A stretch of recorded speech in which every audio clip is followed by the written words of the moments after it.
Ma Mission TV, le miroir du monde. Même si on donnait notre position en tant que Congolais, ou soit l'un des travailleurs dans des entreprises publiques, qui va nous écouter? Mais cette coalition-là qu'ils sont en train de faire, nous ne voyons pas l'impact. Quand on dit coalition, on dit que nous devons marcher ensemble pour mieux organiser le pays. Est-ce que vous avez un pouvoir vraiment totalement à agir? Il y a aussi un musala ndenge sengeli. Ngala osenga vraiment batouana et FCC, y compris que Cash, va travailler pour l'intérêt de la nation et du peuple congolais. Parce que le peuple a beaucoup souffert. C'est clair, c'est clair, c'est clair. Tu comme un monde à part, bazui monde na bango FCC Cash bazana ngambo, bao mususu bazana ngambo, c'est ça le problème. Les FCC, quand ils viendront, c'est pour voler. Parce que partout ils sont en train de mettre les désordres. C'est parce que baza batu moko balingi na bango mboka te. Ba esclave kutu na tango ya kala, même na Bible babanaye kozwa mwa kwanga.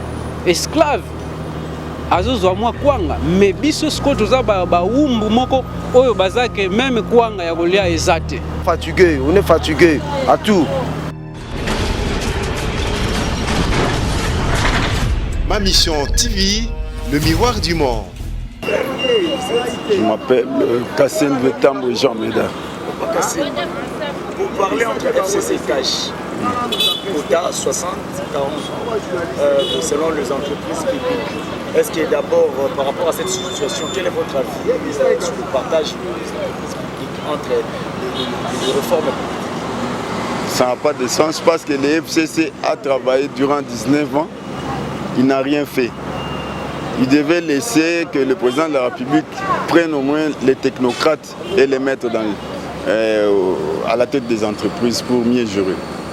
Les FCC, quand ils viendront, c'est pour voler. Parce que partout, ils sont en train de mettre les désordres. Dans tout, vous allez par exemple au niveau des provinciales, ils sont majoritaires. Vous allez au Parlement, ils sont majoritaires, au Sénat. Mais cette coalition-là qu'ils sont en train de faire, nous ne voyons pas l'impact. Quand on dit coalition, on dit que nous devons marcher ensemble pour mieux organiser le pays. Pensez-vous qu'en RDC, ce n'est plus la compétence qui compte, c'est maintenant si tu es soit en FCC ou Cash pour occuper un poste? Il n'y a pas de compétence parce que nous avons vu n'importe qui est ministre. Et ils disent n'importe quoi, ils ne contrôlent même pas leur langage. Donc la compétence ne compte plus en RDC? Non, ça ne compte pas. Mais quand on prend les technocrates dans les entreprises, parce que du moins là-bas, il y a des compétences. Les gens qui ont œuvré plusieurs années dans ces entreprises, oui, ils ont l'expérience, la maturité, la maîtrise. C'est ça mon souhait. Qu'est-ce que vous condamnez d'abord? Parce que la coalition, qu'est-ce que vous condamnez dans cette coalition sur le partage des pouvoirs? Qu'est-ce que vous condamnez? Non, mais il y a... Gère aussi les entreprises publiques. Non. Les politiciens ne peuvent pas gérer les entreprises. Pourquoi? Parce qu'ils ne connaissent pas ces entreprises. Il y a des cadres qui sont dans ces entreprises-là qui connaissent les bons et les mauvais côtés des entreprises. Un conseil à FCC Cash, s'il continue comme ça, parce qu'on va voir... Moi, je demanderai au FCC aussi de lâcher, parce qu'ils ont fait 20 ans pour ne rien faire. Maintenant, avec ces 5 ans ici, qu'est-ce qu'ils feront? Qu'ils laissent les Cash travailler, c'est tout, c'est ça mon souhait. Et je me limite là-bas. Merci. Oui, bonjour. Comment vous appelez? Bon, je m'appelle M. Maïdika. Je m'appelle M. Maïdika. M. Maïdika? Oui. Pour parler entre FCC et Cash, aujourd'hui on parle de 60% FCC et Cash 40% dans les entreprises privées. Est-ce que d'abord votre avis par rapport à ça, votre opinion par rapport à cette situation? Bon, moi personnellement, ce genre-là de partage de gâteaux, je peux les considérer. Ce n'est pas vraiment bon pour nous parce que d'abord, dans les entreprises publiques, nous avons aussi des experts, des gens qui connaissent bien et faire les choses. Mais malheureusement, comme on cherche à politiser les histoires, même si on donnait notre position en tant que Congolais, ou soit l'un des travailleurs dans des entreprises publiques, qui va nous écouter? Mais ce qui est vrai que nous ne sommes pas d'accord avec ça. Nous ne sommes pas d'accord. Non, les désavantages, c'est quoi? On voit souvent entreprises publiques sont politisées. Et souvent,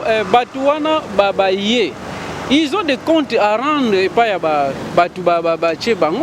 est-ce que vous avez un pouvoir vraiment totalement agir? C'est ça le mal. Or, ce qui est basé sur individu, peut-être pour la compétence, il va agir parce qu'il n'a pas de compte à rendre à quelqu'un.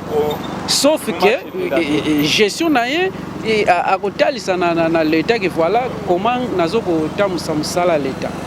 C'est un peu ça. Donc, tu es vraiment d'accord dans le côté?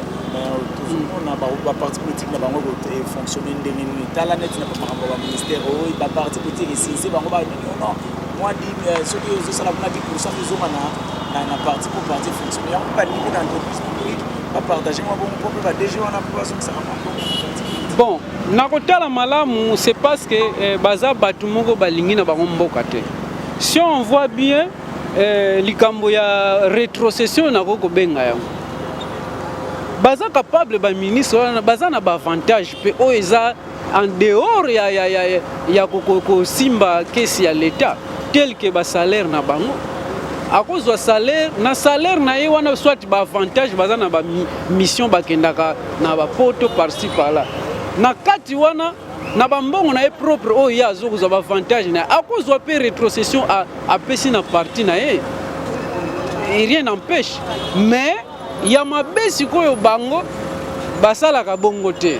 Biso nyos to ebi yango bazwa kande oyo ya kesi ya l'état ndezo kene na ba rétrocession na bango et résultat ba compagnie ezo kwea ba impayement ba société la plupart ya ba société et comme na ba impayement et belé mais soko tali ba dirigeant ya ba société nyonso wana soko tali bango. Donc okoloba kutelo te baza bien ba avantage na bango bazoko landa yango à la lettre. Mais ba avantage ya ba travailleurs to ba subalterne bazoko pousser kaka raison et problème financier, difficulté financière. Et c'est comme bango ba kende ba Europe, ba kende ba mission ndenge non mbongo ezoko bima. Voilà un peu ça n'engage que moi. Na considérons c'est comme si nous sommes encore ba esclaves na mboka na biso. Toza ba esclaves.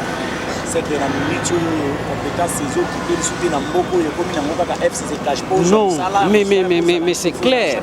C'est clair.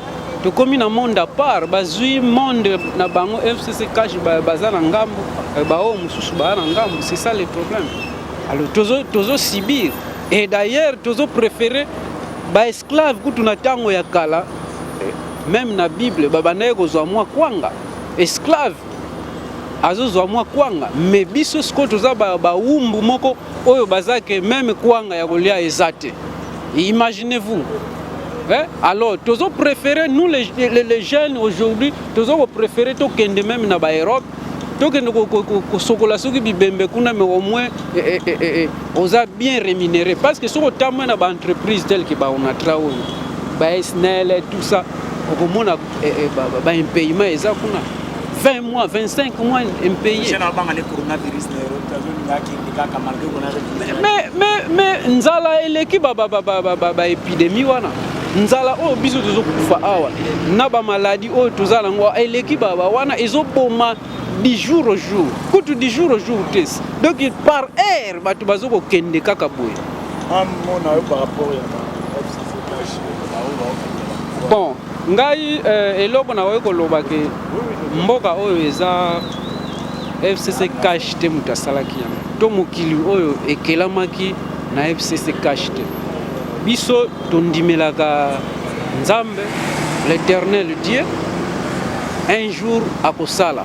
Mais au moins toyebi nyonso esalamaka na se ya ntango efutamaka kaka na se ya ntango. Oyo nyonso bango bazosala bayebi ils roulent carrosse, kolia makambo nyonso ya bien, mais nous autres la population tozo crever bien que balobaka na kombo ya biso ya population.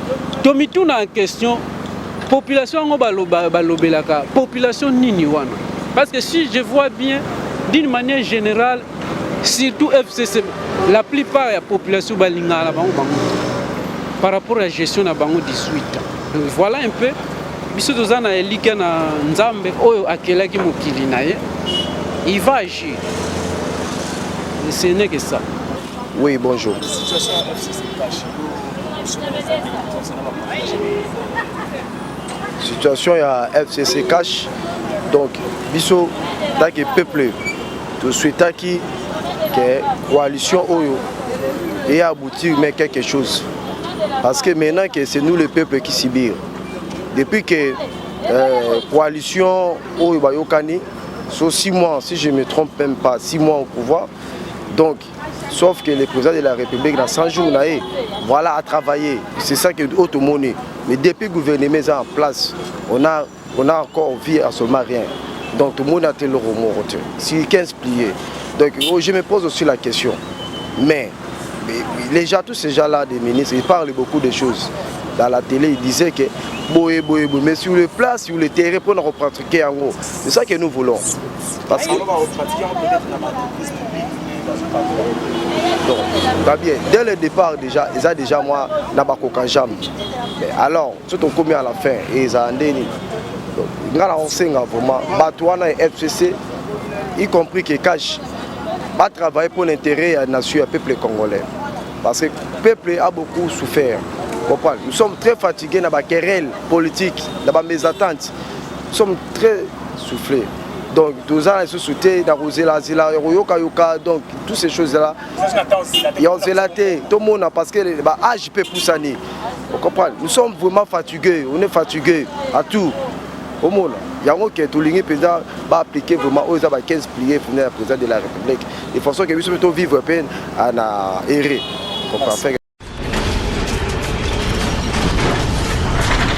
Ma mission TV, le miroir du monde.